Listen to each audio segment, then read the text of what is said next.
আসসালামু আলাইকুম। আপনারা দেখতে পাচ্ছেন জাতীয় প্রেস ক্লাবের সামনে দুটো বাসে আগুন দেওয়া হয়েছে।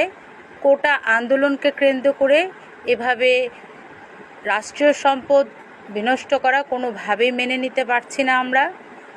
মূলত কোটা আন্দোলন যে করছে সেটা যৌক্তিক, কেননা স্বাধীনতা 53 বছর পরেও এভাবে মুক্তিযোদ্ধাদের নাতি পুতিদেরকে যে কোটা সুবিধা দেয়া, এটা আমরা মেনে নিতে পারছি না।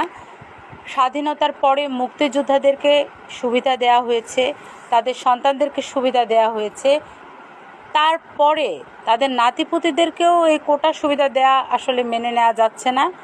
কোটা শুধুমাত্র আদিবাসীদের জন্য এবং প্রতিবন্ধীদের জন্য রেখে অন্য কারোর জন্য কোটা বহাল না থাকুক, নতুন ধারা বাংলাদেশের পক্ষ থেকে আমরা এটাই চাইব।